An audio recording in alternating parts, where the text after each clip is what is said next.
Le premier livre des Chroniques, chapitre 13.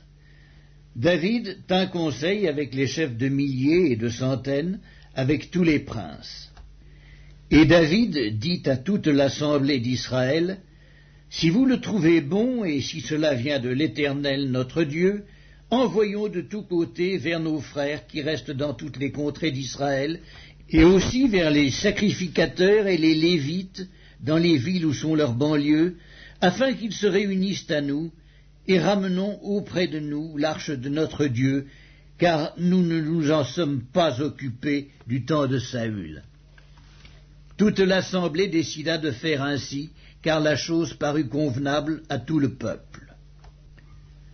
David assembla tout Israël, depuis le Shicor d'Égypte jusqu'à l'entrée de Hamath, pour faire venir de Kirjath-Jéarim l'arche de Dieu. Et David, avec tout Israël, monta à Baala, à Kirjath-Jéarim, qui est à Juda, pour faire monter de là l'arche de Dieu, devant laquelle est invoqué le nom de l'Éternel, qui réside entre les chérubins. Ils mirent sur un char neuf l'arche de Dieu, qu'ils emportèrent de la maison d'Abinadab. Uzza et Akjo conduisaient le char. David et tout Israël dansaient devant Dieu de toute leur force, en chantant et en jouant des harpes, des luths, des tambourins, des cymbales et des trompettes. Lorsqu'ils furent arrivés à l'ère de Kidon, Uzza étendit la main pour saisir l'arche, parce que les bœufs la faisaient pencher. La colère de l'Éternel s'enflamma contre Uzza, et l'Éternel le frappa parce qu'il avait étendu la main sur l'arche. Uzza mourut là, devant Dieu. David fut irrité de ce que l'Éternel avait frappé Uzza d'un tel châtiment, et ce lieu a été appelé jusqu'à ce jour Péretz Uzza. David eut peur de Dieu en ce jour-là, et il dit, « Comment ferais-je entrer chez moi l'arche de Dieu ?» David ne retira pas l'arche chez lui dans la cité de David, il la fit conduire dans la maison d'Obed-Édom de Gath. L'arche de Dieu resta 3 mois dans la maison d'Obed-Édom, dans sa maison. Et l'Éternel bénit la maison d'Obed-Édom et tout ce qui lui appartenait. Le premier livre des Chroniques, chapitre 14. Hiram, roi de Tyr, envoya des messagers à David, et du bois de cèdre, et des tailleurs de pierre, et des charpentiers, pour lui bâtir une maison. David reconnut que l'Éternel l'affermissait comme roi d'Israël, et que son royaume était haut élevé à cause de son peuple d'Israël. David prit encore des femmes à Jérusalem, et il engendra encore des fils et des filles. Voici les noms de ceux qui lui naquirent à Jérusalem. Shammua, Shobab, Nathan, Salomon, Jibhar, Éliskua, Elphélet, Noga, Népheg, Japhia, Éliskama, Béliada et Éliphélet. Les Philistins apprirent que David avait été oint pour roi sur tout Israël, et ils montèrent tous à sa recherche. David, qui en fut informé, sortit au-devant d'eux. Les Philistins arrivèrent et se répandirent dans la vallée de Réphaïm. David consulta Dieu en disant, « Monterai-je contre les Philistins, et les livreras-tu entre mes mains ?» Et l'Éternel lui dit, « Monte, et je les livrerai entre tes mains. » Ils montèrent à Baal-Pératsim, où David les battit. Puis il dit, « Dieu a dispersé mes ennemis par ma main, comme des eaux qui s'écoulent. C'est pourquoi l'on a donné à ce lieu le nom de Baal-Pératsim. Ils laissèrent là leurs dieux, qui furent brûlés au feu, d'après l'ordre de David. Les Philistins se répandirent de nouveau dans la vallée. David consulta encore Dieu, et Dieu lui dit, « Tu ne monteras pas après eux, détourne-toi d'eux, et tu arriveras sur eux vis-à-vis des mûriers.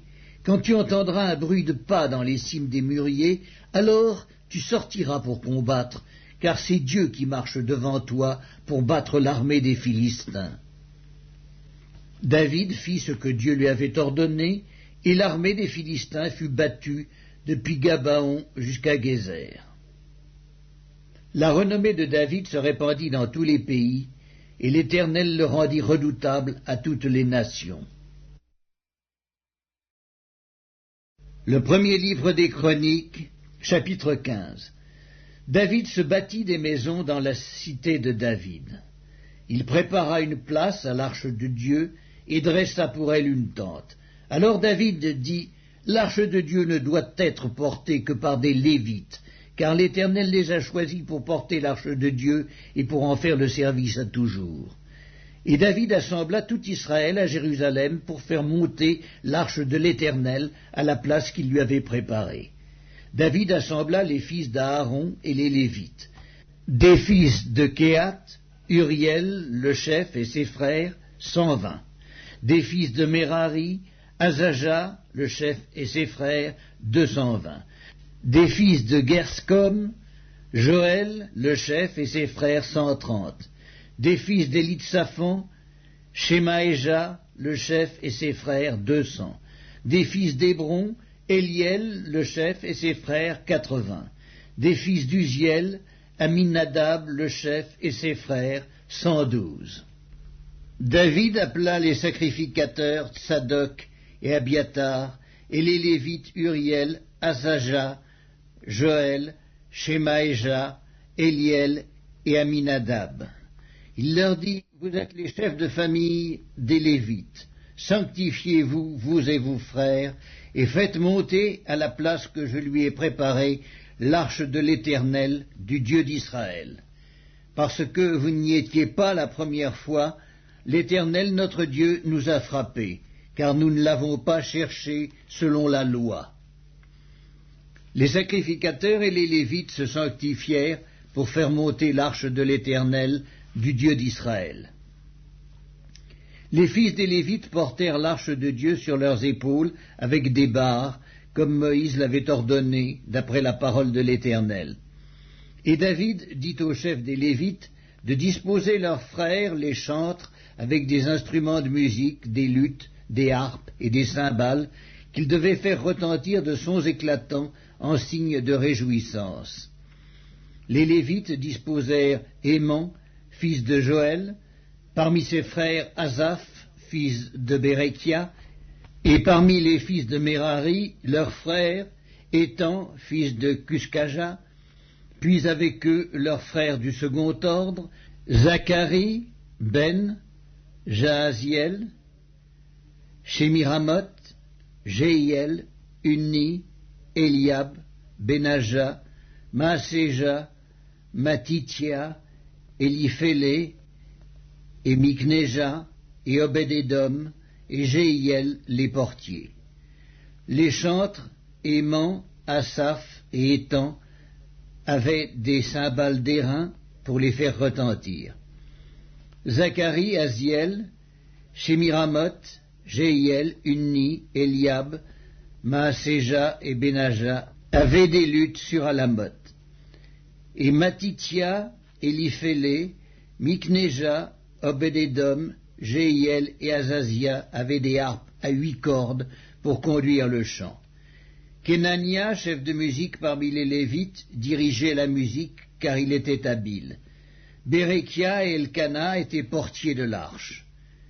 Shébania, Josaphat, Nethanéel, Amasaï, Zacharie, Benaja et Eliezer, les sacrificateurs, sonnaient des trompettes devant l'arche de Dieu.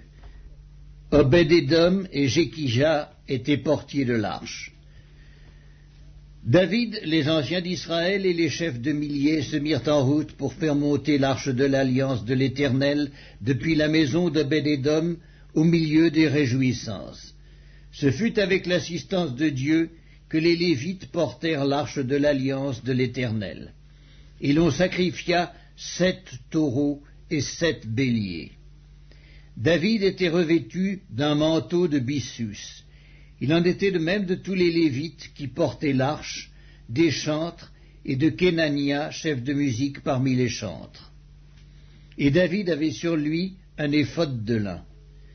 Tout Israël fit monter l'arche de l'alliance de l'Éternel avec des cris de joie au son des clairons, des trompettes et des cymbales, et en faisant retentir les luttes et les harpes. Comme l'arche de l'alliance de l'Éternel entrait dans la cité de David, Michal, fille de Saül, regardait par la fenêtre, et voyant le roi David sauter et danser, elle le méprisa dans son cœur. Le second livre des Chroniques, chapitre 16. La 36e année du règne d'Asa, Baeska, roi d'Israël, monta contre Juda, et il bâtit Rama pour empêcher ceux d'Asa, roi de Juda, de sortir et d'entrer. Asa sortit de l'argent et de l'or des trésors de la maison de l'Éternel et de la maison du roi, et il envoya des messagers vers Ben-Hadad, roi de Syrie, qui habitait à Damas.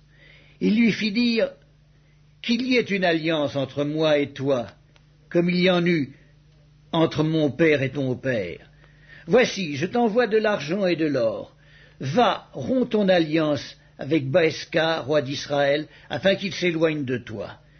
Ben-Hadad écouta le roi Asa. Il envoya les chefs de son armée contre les villes d'Israël, et ils frappèrent Isjion, Dan, Abel-Maïm, et tous les magasins des villes de Nephtali.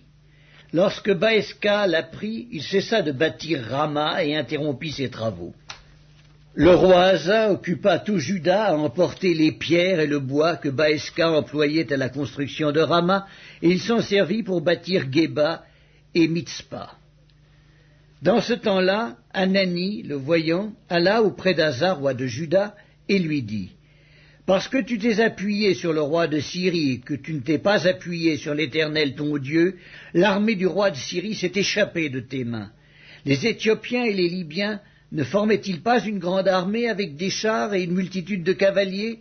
Et cependant l'Éternel les a livrés entre tes mains, parce que tu t'étais appuyé sur lui. Car l'Éternel étend ses regards sur toute la terre, pour soutenir ceux dont le cœur est tout entier à lui. Tu as agi en insensé dans cette affaire, car dès à présent tu auras des guerres. » Asa fut irrité contre le voyant, et il le fit mettre en prison, parce qu'il était en colère contre lui.